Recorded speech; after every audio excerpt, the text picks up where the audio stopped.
حضرت ہود علیہ السلام اور قوم عاد کا واقعہ۔ ہسٹری آف قوم عاد پارٹ 1۔ بسم اللہ الرحمن الرحیم۔ اللہ نے ہر ایک مخلوق کو بنایا اور ان کو ہر وہ چیز عطا کی جس کی ان کو ضرورت تھی، لیکن انہی مخلوقوں میں اللہ نے سب سے پیاری مخلوق انسانوں کو بنایا، لیکن وقت وقت پر وہ اللہ کی عبادت کو بھلا بیٹھے اور اپنے آپ کو اللہ کے مقابل کھڑا کر لیا۔ انہی میں سے ایک قوم عاد ہے۔ اللہ نے اس قوم کو بڑی طاقت سے نوازا تھا، لیکن یہ بت پرستش کرنے لگی۔ قوم عاد کا زمانہ لگ بھگ 2000 سال قبل مسیح پہلے کا مانا جاتا ہے، اور قرآن مجید میں قوم عاد کو من بعد نوح کہہ کر یعنی نوح علیہ السلام کے قوم کے خلیفوں میں گنا گیا ہے۔ ساتھ ہی ان کو عاد اولی کہا ہے، اور عاد کے ساتھ ارم کا لفظ لگا ہوا ہے۔ قوم عاد کے رہنے کی جگہ عاد کا مرکزی مقام ارض احقاف ہے۔ یہ حضر موت کے اتر میں اس طرح واقع ہے کہ اس کے پورب میں عمان اور اتر میں رابع الخالی، مگر آج یہاں ریت کے ٹیلوں کے سوا کچھ نہیں ہے۔ قوم عاد کا مذہب عاد بت پرست تھے، یعنی یہ لوگ بتوں کی پوجا کرتے تھے اور اپنے پیشے اور نوح کی قوم کی طرح صنم پرستی یعنی عیاشی اور بت پرستی میں ماہر تھے۔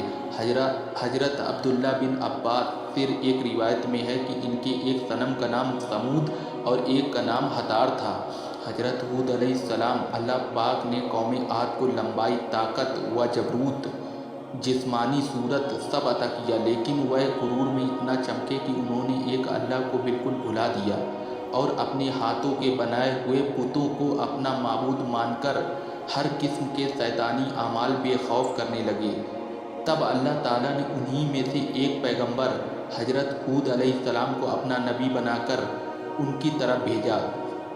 حضرت ہود علیہ السلام عاد کی سب سے زیادہ عزت دار شاخہ خلود کے ایک فرد انسان تھے۔ اسلام کی تبلیغ انہوں نے اپنی قوم کو اللہ کی توحید اور اس کی عبادت کی طرف دعوت دی اور لوگوں پر ظلم و ستم کرنے سے منع فرمایا، مگر قوم عاد نے ایک نہ مانی، ان کو سختی کے ساتھ جھٹلایا اور غرور اور گھمنڈ کے ساتھ کہنے لگے، ہم میں سے زیادہ کون ہے قوت میں آگے؟ حامیم سجدہ 41۔ آج دنیا میں ہم سے زیادہ شوکت و جبروت کا کون مالک ہے؟ مگر حضرت ہود علیہ السلام لگاتار اسلام کی تبلیغ میں لگے رہے۔ وہ اپنی قوم کو اللہ کے عذاب سے ڈراتے اور غرور و سرکشی کے نتیجوں کو بتا کر نوح کی قوم کے واقعے یاد دلاتے اور کبھی کبھی ارشاد فرماتے، اے قوم عاد، اپنی جسمانی طاقت اور حکومت کے زبردست ہونے پر گھمنڈ نہ کر، بلکہ اللہ کا شکر ادا کر کہ اس نے تجھ کو یہ دولت بخشی۔ نوح کی قوم کی تباہی کے بعد زمین کا تجھ کو مالک بنایا۔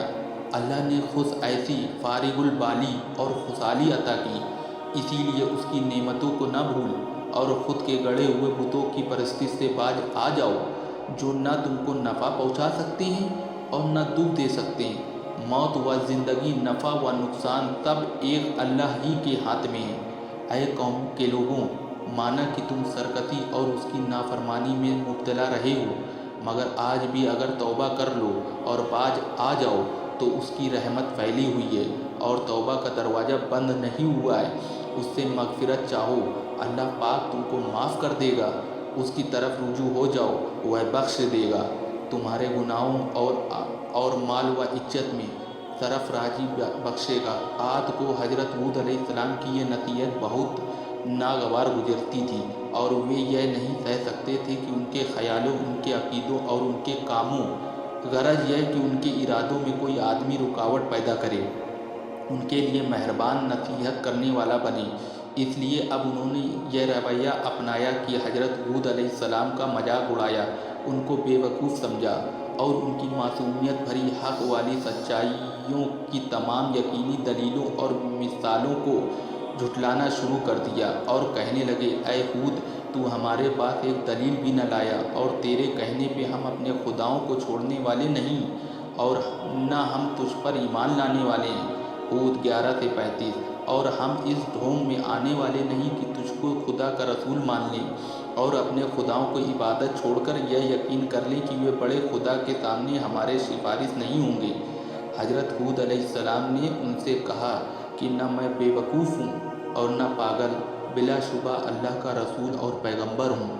اللہ اپنے بندوں کو ہدایت کے لیے بے وقوف کو منتخب نہیں کرتا کہ اس کا نقصان کر کے نفع سے بڑھ جائے اور ہدایت کی جگہ گمراہی آ جائے۔ وہ اس جوردار خدمت کے لیے اپنے بندوں میں سے ایسے آدمی کو چنتا ہے جو ہر طرح سے اس کا اہل ہو اور حق کی اصل خدمت کو خوشی کے ساتھ انجام دے سکے۔ اگر آپ نے میرے YouTube channel HTF Islamic story کو سبسکرائب نہیں کیا ہے تو please my YouTube channel subscribe اور بیل آئیکن کو پلیز دبا لیں۔ Thanks for watching my video.